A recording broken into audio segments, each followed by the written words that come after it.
கௌரவ சனாதிபதி அவர்கள். நன்றி எதிர்க்கட்சி தலைவர் அவர்களே, கௌரவ சபாநாயகர் அவர்களே. எனக்கு தெரியும், நேற்றைய தினம் கடன் மறுசீரமைப்பு பற்றிய 3 மாநித்தியால விவாதம் நடைபெற்றது. அந்த விவாதத்திலே தற்போதைய கடன் மறுசீரமைப்பு வரையான பயணம் தொடர்பாகவும் அதில் அடைந்த விடயங்கள் தொடர்பாகவும் மிக தெளிவான முறையிலே எமது அமைச்சர்களும் நிதி அமைச்சரும் குறிப்பிட்டிருந்தார். ஆகவே அது தொடர்பாக நான் நீண்ட விளக்கத்துக்கு செல்ல போவதில்லை. ஆனால் சமூகத்திலே ஒரு கருத்தை மேற்கொள்வதற்கு முயற்சி செய்கின்றார்கள். 2028 ஆண்டு அளவிலே எமக்கு கடன் செலுத்த வேண்டி வரும், அதற்கு பின்னர் மீண்டும் எமது நாடு வங்குரோத்து அடைந்துவிடும் என்ற ஒரு நிலைப்பாட்டை சிலர் சொல்கின்றார்கள். 2028 ஆண்டும் எமது அரசாங்கம் தான் இருக்க போகின்றது, அதை நீங்கள் மறந்துவிடக் கூடாது. அதே போல இந்த நாட்டை இனி ஒருபோதும் எதிர்காலத்திலே 2022-23 காலப்பகுதி ஏற்பட்ட ஒரு நிலைமை போல இனி ஒருபோதும் ஏற்படுவதற்கு நாங்கள் அனுமதிக்க மாட்டோம், இடமளிக்க மாட்டோம். எமது எதிர்பார்ப்பு 2028 ஆண்டு அளவிலே எமது வெளிநாட்டு கையிருப்பு, அந்நிய கையிருப்பு $15.1 பில்லியன் வரை உயர்த்துவதுதான் எங்களுடைய எதிர்பார்ப்பாக இருக்கின்றது. எமக்கு ஒரு வலுவான நம்பிக்கை இருக்கின்றது. அப்போது $15.1 பில்லியன் அந்நிய கையிருப்பு இருக்கும் என்று நாங்கள் எதிர்பார்க்கின்றோம். அதை உழைக்க முடியும் என்று நாங்கள் எதிர்பார்க்கின்றோம். அதே நேரம் இது தொடர்பாக விடயங்களை முன்வைக்கும் பொழுது பலரும் சொன்னார்கள், தகவல்களை முன்வைத்தார்கள், தகவல்கள் நல்லதவையாக இருந்தன. ஆனால் இங்கு முக்கியமான விடயம் என்னவென்றால், இன்று நாம் மறுசீரமைப்புக்கு உட்படுத்தப்பட்டிருக்கின்ற $12.5 பில்லியன், அதாவது $12,500 மில்லியன். அதே நேரம் இதற்கு செலுத்த வேண்டி இருக்கின்ற தட்டி கழிக்கப்பட்ட கடன்கள் $1.7 பில்லியன். 1.7 என்பது $1,700 மில்லியன்களாக இருக்கின்றன. இவற்றை நாங்கள் மறுசீரமைப்பு உட்படுத்தி இருக்கின்றோம். $2,500 மில்லியன்களை 12,550 மில்லியன்களை 11,550 மில்லியன்களை 2019-15 காலப்பகுதியில் பெற்றப்பட்ட அரசாங்கத்தால் பெறப்பட்ட விடயங்கள். அந்த காலப்பகுதியில் அது தொடர்பாக அறிவுறுத்தல் வழங்கப்பட்டிருந்தால் எங்கள் நாடு வங்குரோத்து அடைந்திருக்க மாட்டாது. ஆனால் அந்த அறிவுறுத்தல்கள் இப்பொழுது காலம் தாழ்த்தி செல்லப்பட்டு விட்டன. ஆக மிகவும் காலம் தாழ்த்தி உரிய காலப்பகுதியில் அந்த அறிவுறுத்தல்கள் வழங்காமல் விட்ட போனது தவறானதாகவும், அந்த காலப்பகுதியில் வழங்குவதும் பெருமையான, அதனை காலம் தாழ்த்தி வாழ்வது அது எந்த பிரயோஜனமும் இல்லை. அதே போன்றுதான் விசேடமாக இன்னும் ஒரு விடயத்தை வலியுறுத்தி கூற விரும்புகின்றேன். சர்வதேச நாணய நிதியத்துடன் 2வது மீளாய்வு கூட்டம் முடிவிட்டு 2வது தவணை கொடுப்பனவிலிருந்து விடுவிக்கப்பட்டிருக்கின்றோம். நாங்கள் அதிகாரத்தை பெறுகின்ற போது 3வது மீளாய்வு கூட்டம் தாமதப்படுத்தப்பட்டிருக்கின்றது. 3வது மீளாய்வு கூட்டம் செப்டம்பர் மாதத்தில் ஆரம்பிக்கப்பட வேண்டியது சர்வதேச நாணய நிதியத்தினாலேயே குறிப்பிடப்பட்டிருந்தது. தேர்தல் நடத்தப்படுகின்ற ஒரு காலப்பகுதியில் அவர்கள் 3வது மீளாய்வு கூட்டத்துக்கு தயார் இல்லை என்று. அதற்கமைய பொது தேர்தல் முடிவடைந்ததன் பின்னராக உடனடியாக நவம்பர் மாதம் 16ஆம் தேதி மீண்டும் நாங்கள் சர்வதேச நாணய நிதியத்துடன் 3வது மீளாய்வு கூட்டத்தினை ஆரம்பித்திருந்தோம்.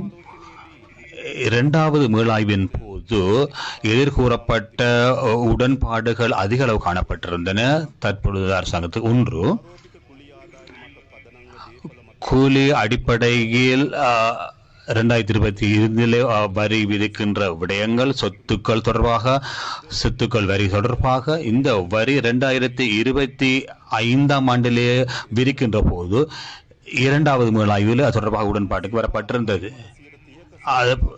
130% இருந்த கூட்டணிக்கப்பட்ட வரி, வருமான வரி, சேவை நிறுவனங்கள், சேவை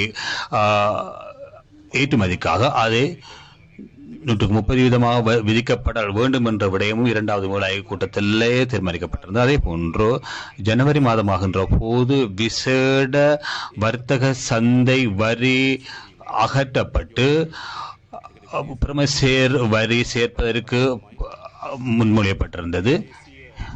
எங்களுடைய நாட்டுடைய தேசிய உற்பத்தியாளர்களை பாதுகாப்பதற்காக வரி விதித்தல், வரி அதிகரித்தல், வரியை குறைத்தல் போன்ற விடயங்கள் விசேட வர்த்தக சந்தை ஊடாக மேற்கொள்ளப்படுகின்றது. ஆனால் இரண்டாவது மீளாவின் போது உடன்பாட்டுக்கு வரப்பட்டிருந்த சட்டத்தை ரத்து செய்வதற்காக, அதற்கு பதிலாக வெற்று சட்ட வரியை அமலாக்கம் செய்வதாக, அதே போன்று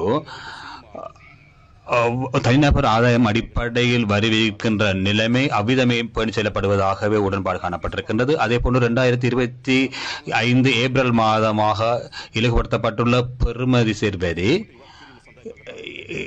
ஏப்ரல் மாதமாகின்ற போது நீக்குவதற்கு உடன்பாடு எட்டப்பட்டிருக்கின்றது. விசேடமாக எங்களுக்கு தெரியும், எங்களுடைய நாட்டினுடைய வர்த்தகர்களுக்கு வெட்டை மீண்டும் அறவிடுவதற்காக ரீஃபண்ட் பண்ணுவதற்குரிய காலம் மிகவும் கடினமான காலமாக காணப்படுகின்றது. ஆகவே சார்பாக தேவையான வர்த்தகர்களுக்கு அவசியமான கேஷ் ஃப்ளோவை துரிதமாக வழங்குவதற்கான செயற்பாடுகள் காணப்பட்டிருக்கின்றன. அந்த தடைகளை நீக்குவதற்கான யோசனைகள் முன்வைக்கப்பட்டிருக்கின்றன. இதுதான் இரண்டாவது மீளாய்வின் போது எட்டப்பட்ட தீர்மானங்கள். மூன்றாவது மீளாய்வை ஆரம்பிக்கின்ற போது எங்களுடைய ஆலோசனைகள் என்னவாக இருந்தது? விசேடமாக நாங்கள் எங்கள் நாட்டினுடைய தொழில் வல்லுநர்கள் மீது விதிக்கப்பட்டிருக்கின்ற உழைக்கும் போது வரி விதிக்கின்ற விடயத்தை, தொழில் வல்லுநர்கள் மிகவும் பாதிக்கப்பட்டிருக்கின்றார்கள். பல்கலைக்கழக ஆசிரியர்கள், பேராசிரியர்களுடைய சம்மேளனம், வைத்தியர்கள் சங்கம், வங்கி முகாமையாளர்களுடைய சங்கம் போன்றவர்கள் இவ்வாறான இந்த பேய் டெக்ஸ் தொடர்பாக மனவருத்தத்தோடு காணப்படுகின்றார்கள். ஆகவே அதனை நாங்கள் மீளவும் கலந்துரையாடலுக்கு உட்படுத்தி இருக்கின்றோம். அந்த விடயத்தில் அந்த வரி விதிக்கின்ற எல்லையினை 1 லட்சத்துக்கு மேலாக இருக்கின்ற விடயத்தை 1.5 லட்சத்துக்கு மேற்பட்ட விதத்தில் அமைய வேண்டும் என்று நாங்கள் அதிகரித்திருக்கின்றோம். அதே போன்று 106% தனியார் வருமானம் வரி விதிப்பினை 5 லட்சம் இருந்து அதிகரிப்பதற்கான இந்த திருத்தத்தின் மூலமாக நாங்கள் இயலுமாக இருக்கின்றது. அதே போன்று 1.5 லட்சம் ரூபாய் மாதாந்தம் வரியை செலுத்துவதற்கின்றவருக்கு 100% அவர் அதிலிருந்து விடுவிக்கப்பட இருக்கின்றார். 2 லட்சம் ரூபாய் சம்பளத்தை பெறுவனுடைய வரி 75% அவர் விடுவிக்கப்படுவார். 2.5 லட்சம் ரூபாய் சம்பளத்தை பெறுவனுடைய வரியானது 160% விடுவிக்கப்படுவார். 3 லட்சம் ரூபாய் சம்பளத்தை பெறுகின்றவருடைய வரியில் 147% விடுவிக்கப்படுகின்றார். 3 லட்சம் ரூபாய் பெறுகின்றவருடைய சம்பளத்தை 25.5% விடுவிக்கப்படுகின்றார். அதன் மூலமாக என்ன எதிர்பார்க்கப்படுகின்றது? அதிக வருமானம் பெறுகின்றவருக்கு குறைந்த நிவாரணமும், குறைந்த சம்பளத்தை பெறுகின்றவருக்கு அதிக அளவு நிவாரணத்தை வழங்குகின்ற விதமாக நாங்கள் அந்த பேயிங் டாக்ஸியை திருத்துவதற்கு எங்களுக்கு இயலுமாக இருந்திருக்கின்றது.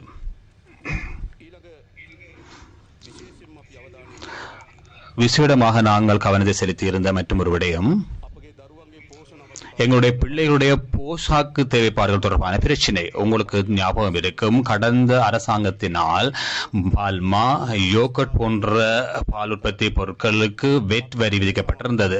நாங்கள் மூணாவது மீளாய்வின் போது உடன்பாட்டுக்கு வந்திருக்கின்றோம். எங்களுடைய பிள்ளைகளுடைய போஷாக்கை அதிகரிப்பதற்காக இலங்கையில் உற்பத்தி செய்யப்படுகின்ற பால் மற்றும் தேசிய பால், யோகட்டுடன் தொடர்பட்ட பெருமை சேர்வரும் வரியை நீக்குவதற்கு நாங்கள் உடன்பட்டிருக்கின்றோம்.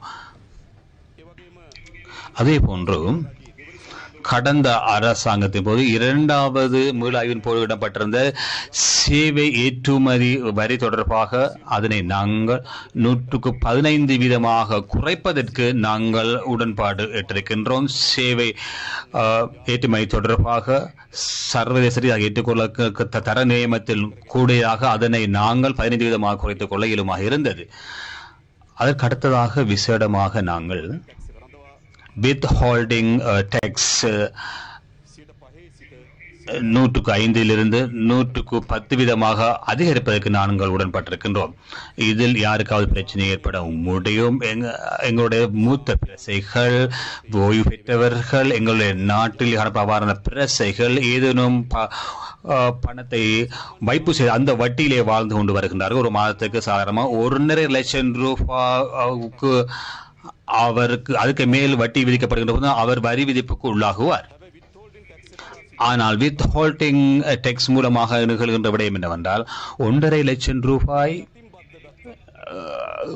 கீழாக வரி அறைக்கப்பட்டாலும் கூட தேசிய உள்நாட்டு திணைக்களத்துக்கு வரி விதிக்கக்கூடிய நிலைமை காணப்படுகின்றது. ஆகவே அதிலே ஒரு புதிய அலகு ஒன்று திறக்கப்பட்டு வேண்டிய ஒரு பிரச்சனைக்கு தங்களுடைய வங்கி கணக்கிலே இந்த வரி விதிப்புக்கு உள்ளாக்கப்படவில்லை என்ற விடயத்தில் வரி விமானத்துக்கு 1.5 லட்சம் அல்லது 18 லட்சம் ரூபாய் எங்களுக்கு வரி வருமானம் கிடைக்கப்படவில்லை என்று நினைக்கின்ற போது அவர் உள்நாட்டு அரசு திணைக்களத்துக்கு சென்று தங்களுடைய வரி விதிப்பு தொடர்பான விடயங்களை கூறி அந்த வரி விதிப்பில் தன்னை விடுவித்துக் கொள்ளக்கூடியதாக இருக்கும். இந்த எதிர்பார்ப்பு இருப்பது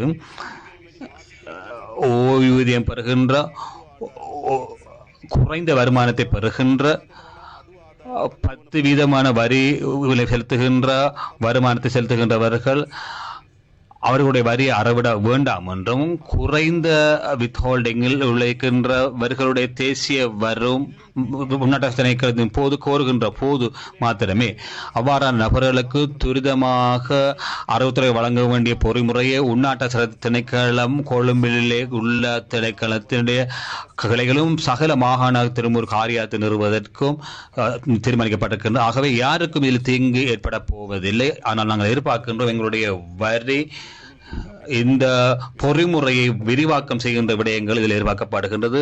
அவை குறைந்த வருமானங்களை பெறுகின்றவர்களுக்கு மேலதிக வரி விதிப்பில் இடம்பெறப் போவதில்லை.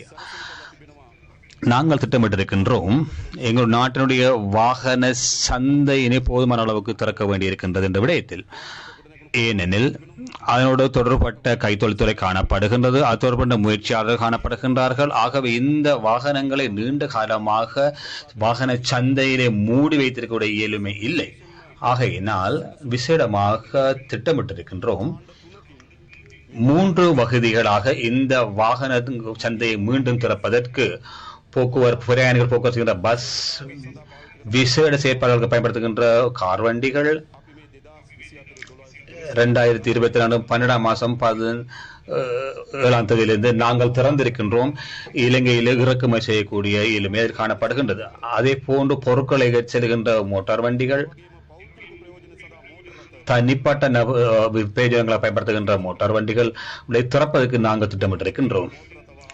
தனியார் துறை தொடர்பாக 2020 பிப்ரவரி மாதம் 1ஆம் தேதியிலிருந்து அதற்கு நாங்கள் அமலாக்கம் செய்வதற்கு உடன்பாடு எட்டிருக்கின்றோம். ஆனால் யாரும் சந்தேகப்பட வேண்டாம், நாங்கள் மீண்டும் டாலர் நெருக்கடிக்கு உள்ளாகுவோம் என்று எதிர்பார்க்க வேண்டாம். மத்திய வங்கியோடு நாங்கள் ஆழமான கலந்துரையாடல்களை மேற்கொண்டு வாகனங்கள் கொண்டு வரப்படுகின்ற எவ்வளவு வாகனங்களை கொண்டு வர வேண்டும் என்ற மதிப்பீடுகளை மேற்கொண்டிருக்கின்றோம்.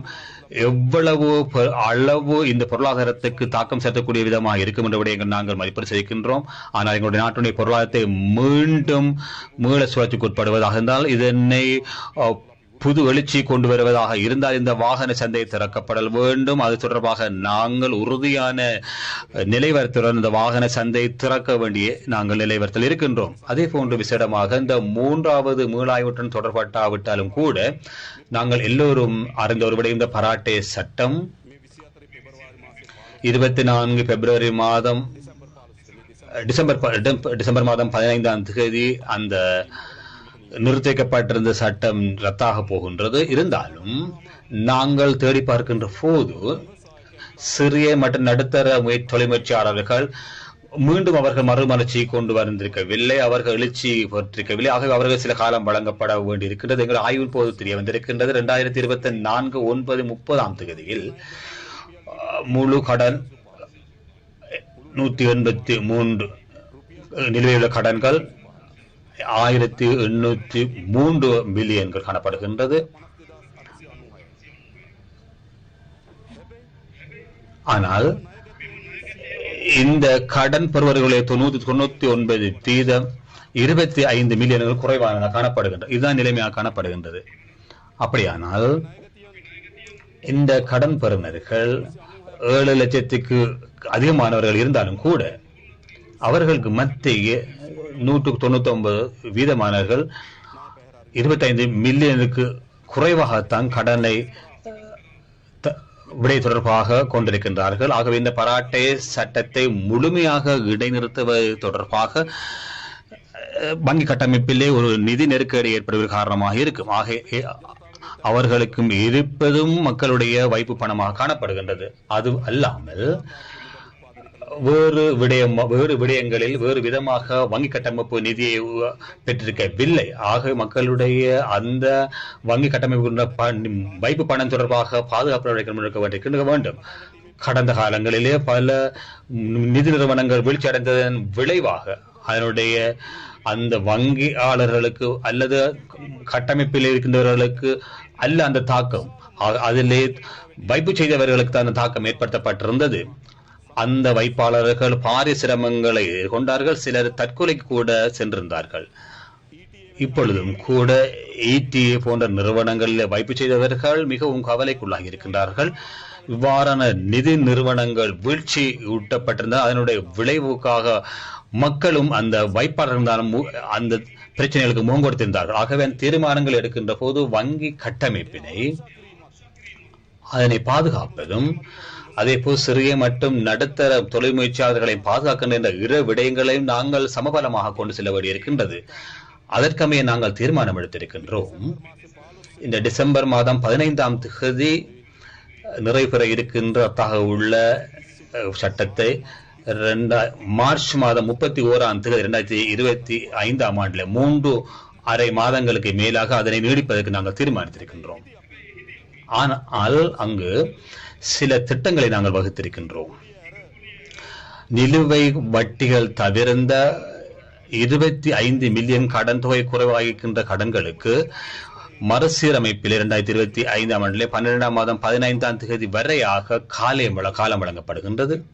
அப்படியாகின்ற போது இந்த மறுசீரமைப்பு திட்டத்தில் அவர்கள் தயாராக இருக்கின்றார்களா என்பது தொடர்பாக இந்த மார்ச் மாதம் 31ஆம் தேதியில் அவர்கள் முன்வைக்க முடியும். வங்கி கடன் உரிமையாளரோடு கலந்துரையாடி டிசம்பர் மாதம் 21ஆம் தேதி வரை அவர்கள் காலம் வழங்கப்பட்டிருக்கின்றது.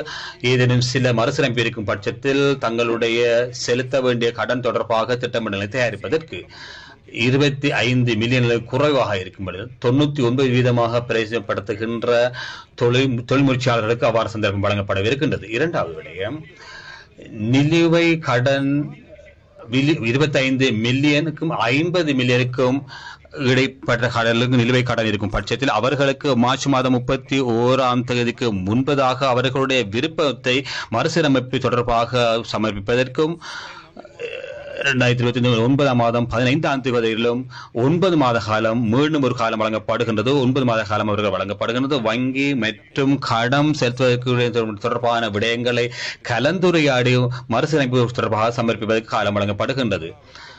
100% குறைவாக இருப்பவர்கள் நிலுவை கடன் தவிர்ந்த 50 மில்லியனுக்கு அதிகமான கடன் மறுசீரமைப்பு செய்வதற்கு 2025 6ஆம் மாதம் 15ஆம் தேதி வரையும் 6 மாத காலம் அவர்களுக்கு வழங்கப்பட்டிருக்கின்றது. அவர்களும் மார்ச் மாதம் 31ஆம் தேதிக்கு முன்பதாக வங்கிக்கு சென்று மறுசீரமைப்பு திட்டத்தை தங்களுடைய விருப்பத்தை பிரகடனப்படுத்த முடியும், கூற முடியும். வங்கியும் அவர்களுக்கும் இடையில் ஜூன் மாதம் 15ஆம் தேதி என்ற போன்று மறுசீரமைப்பு திட்டத்தும் ஒன்றுக்கு அவர்கள் வர வேண்டும்.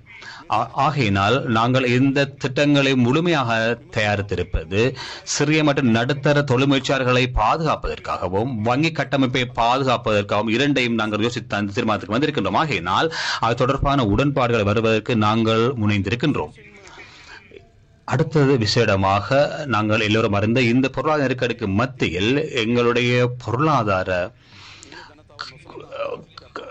கீழ்மட்டத்தில் இருக்கின்ற மக்களை கவனிக்காத பொருளாதாரத்தை இருந்திருந்தோம். அவர்கள் மிகவும் பாதிப்புக்குள்ளாக இருந்தார்கள். ஆகவே எதிர்வருகின்ற வரவு செலவு திட்டத்தில் அவர்களை கருத்தில் கொண்டு அவர்கள் பிற அனுகூலங்களை வழங்குவதற்கு எதிர்பார்க்கப்படுவதும் அதுக்கு முன்பதாக இந்த பாராளுமன்றத்தில் நிறைவேற்றப்பட சில சட்டத்திட்டங்கள் காணப்படுகின்றன. ஏப்ரல் மாதத்தில் இந்த முன்வைப்பதற்கு முன்பதாக சட்டமாக நாங்கள் உள்ளடக்க வேண்டும். சில விடயங்கள் பாராளுமன்றத்தில் முன்வைக்கப்பட்டிருக்கின்றன. மேலதிகமாக தொடர்பாக இந்த விடயங்களை நான் பாராளுமன்றத்தில் குறிப்பிடுகின்றேன். சில சட்டத்திட்டங்கள் உருவாக்கப்பட வேண்டியிருக்கும். தற்பொழுது சிலவற்றுக்கு தேவைகளை தற்பொழுது அமலில் இருக்கின்றது. உதாரணமாக எடுத்துக்கொண்டால் ஓய்வூதியர்களுக்கு இதுவரையில் வழங்கப்பட்ட கொடுப்பனவை அக்டோபர் மாதத்தில் இருந்து 3000 நாங்கள் அதிகரித்திருக்கின்றோம். பொருளாதார நெருக்கடிக்கு மத்தியில் தான் நாங்கள் இந்த விடயங்களை செய்கின்றோம். அவர்களுக்கு வாழ்வதற்கான சிக்கல் காணப்படுகின்றது. அதன் அடிப்படையில் அவர்களுக்கு 3000 நாங்கள் அதிகரித்திருக்கின்றோம். அதே போன்று விவசாயத்தில் ஈடுபடுகின்ற மக்களுக்கு நாங்கள் 25,000 உரமானியமாக நாங்கள் அதிகரிக்கின்றோம். சில இடங்களிலே தகவல்கள் கிடைக்கப்பட்டிருக்கின்றன. இந்த நிதி வழங்கல் சில தாமதங்கள் காணப்படுவதாகவும் இன்று அது தொடர்பாக நிதி அமைச்சிலே கலந்துரையாடப்பட்டிருக்கின்ற எந்த விதமான தாமதங்களும் இன்றி அந்த உர மானியத்தை வழங்குவதற்கான வேத்திட்டங்களை நாங்கள் தயாரித்திருக்கின்றோம். விசேடமாக எடுக்கின்ற போது மீனவ சமூகத்துக்கு நாங்கள் எரிபொருள் நிவாரணத்தை வழங்க நடவடிக்கை இருக்கின்றோம். பாடசாலை பிள்ளைகள் தொடர்பாக கடந்த ஆராய்ச்சிகள் மூலமாக காணப்பட்டிருக்கின்றது. இந்த பொருளாதார வீழ்ச்சி இந்த பிள்ளைகளிலே தாக்கம் செலுத்தப்பட்டிருப்பதாக சிலர் மேலதிக வகுப்புகள் செல்வதை நிறுத்தியிருக்கின்றார்கள். மேலதிக புத்தகங்கள் காகிதங்கள் பெறுவதை நிறுத்தியிருக்கின்றார்கள். கொள்வனவுகளை நிறுத்தியிருக்கின்றார்கள். இது எந்த விதத்தில் பொருத்தமான ஒரு நிலைமை அல்ல. வரவு செலவு திட்டத்தின் போது அவர்களை மேலும் கூடுதல் காரியத்தை செலுத்துவதுடன் இந்த வருடத்துக்குள் அஸ்வசும பெறுகின்ற குடும்பத்தில் உள்ள பாடசாலை செல்கின்ற பிள்ளைகளுக்கு பாடசாலை உபகரணம் காகிதங்களை கொள்வன செய்வதற்காக 6,000 ரூபாவை வழங்குவதற்கு நடவடிக்கை கொடுக்கின்றோம். ஆனால் எங்களுக்கு தெரியும் இந்த நலன்புரிகளுக்காக பயனாளிகளை தெரிவு செய்யப்படுகின்ற போது சரியான முறை தெரிவு செய்யப்பட்ட என்ற பிரச்சனை ஒன்று கிராம மட்டத்தில் காணப்படுகின்றது. ஆகையினால் நாங்கள் சில குற்றச்சாட்டுகள் முன்வைக்கப்படுகின்றன. இந்த அஸ்வசுமுக்கு நாங்கள் தெரிவு செய்யப்பட்டிருக்கவும் இல்லை. எங்களுடைய பிள்ளைகளுக்கு கல்வியை தொடர்வதற்கான இந்த கொடுப்பனவுகளுக்கு தெரிவு செய்யப்பட்டிருக்கவும் இல்லை என்ற குற்றச்சாட்டு எழுகின்றது. ஆகவே நான் நினைக்கின்றேன் கல்வி அமைச்சினால் நாங்கள் வேலை திட்டம் ஒன்றை தயாரித்திருக்கின்றோம். அஸ்வசுமுக்கு உள்ளாக்கப்படாத இருந்தாலும் அனுகூலங்கள் பரவணைய இருக்கின்ற நலன்புரிகளை வழங்க வேண்டியிருக்கின்ற பிள்ளைகளை தெரிவு செய்வதற்கு கடந்த எதிர்வருகின்ற பாடசாலை பருவகாலத்தை ஆரம்பிப்பதற்கு முன்பு அந்த பிள்ளைகளுக்கும் இந்த 6,000 ரூபாய் கொடுப்பனை வழங்க வேண்டும் என்று நாங்கள் படித்திருக்கின்றோம். அதே போன்று விசேடமாக எங்களுக்கு தெரியும் இந்த அஸ்வசும கருத்திட்டத்தை செயற்படுத்துகின்ற போது 4 குழுவினருக்கு அது அமுல்படுத்தப்படுகின்றது. அந்த 4 குழுவினர் 2 குழுவினர்கள் 4 லட்சத்தில் 2 குழுவினர் டிசம்பர் 31ஆம் தேதி என்கின்ற போது அவர்கள் அஸ்வசும கருத்திட்டத்திலிருந்து வெளியேற்றப்பட இருக்கின்றார்கள். ஒரு குழுவினர் 4 குழுவினர், இன்னும் ஒரு குழுவினர் 4 குழுவினர் 4 லட்சம், 8 லட்சம், இன்னும் ஒரு குழுவினர் 4 லட்சம். எவ்வாகத்தான் 20 லட்சத்தின் இந்த குழுவினர் வகுக்கப்பட்டிருக்கின்றார்கள். இந்த குழுவினர் 4 லட்சம், இரண்டாவது வகையில் 4 லட்சம் பேர் டிசம்பர் 31ஆம் தேதி அஸ்வசும கருத்திட்டத்திலிருந்து வெளியே எட்டப்பட இருக்கின்றார்கள். ஆகவே இந்த 2 குழுவினருக்கும் குறைவாக இருக்கின்றவர்களுக்கு மார்ச் மாதம் 31ஆம் தேதிக்கும் அவர்களுக்கு இன்னும் ஒரு 3 மாதங்களை நீடித்துக் கொடுத்திருக்கின்றோம் நலன்புரிகளை பெறுவதற்காக. 2வது குழுவினருக்கு 2025 டிசம்பர் மாதம் 25 தேதி வரை ஒரு வருடத்துக்காக நாங்கள் அதை நீடித்திருக்கின்றோம். அதே போன்று இன்னும் தற்பொழுது அஸ்வசும பெறுகின்ற நலன்புரிகளை பெறுகின்றவர்களுக்கு பெறாதவர்களுக்கு இடையிலே பிரச்சனை காணப்படுகின்றது. ஆகவே மீண்டும் ஒரு மீளாய்வினை மேற்கொண்டு, ஆனால் அந்த மீளாய்வு பழைய கட்டமைப்பூடாகத்தான் அந்த மீளாய்வு செய்யப்பட்டிருக்கின்றது. அந்த கட்டமைப்பூடாக வெற்றிகரமாக முன்னெடுக்க முடியுமா என்ற ஒரு பிரச்சனை எங்களுக்கு கிராம மூலமாக எங்களுக்கு அந்த அனுபவம் இருக்கின்றது. ஆகவே அந்த கட்டமைப்பூடாக பெறுகின்ற தகவல்களை கிராம சேவர்கள் ஊடாக, சமூர்த்தி அலுவலர்கள் ஊடாக, அபிவிருத்தி அலுவலர்கள் ஊடாக, சமூக சேவை அலுவலர்களின் ஒத்துழைப்புடன் அவர்களை மீண்டும் பரிசோதனைக்கு உட்படுத்தி தற்பொழுது கிடைக்கப்பெறாதிருக்கின்ற அஸ்வசும நலன்புரிகளுக்கு கிடைக்கப்பெறாத ஆனால் கிடைக்கப்பெற வேண்டிய குழுவினரை மீண்டும் தெரிவு செய்து நாங்கள் எதிர்வருகின்ற ஏப்ரல் மாதத்தில் இருந்து அவர்களுக்கு அஸ்வசும வழங்குவதற்கு நடவடிக்கை முன்னெடுக்க இருக்கின்றோம். அதே போன்று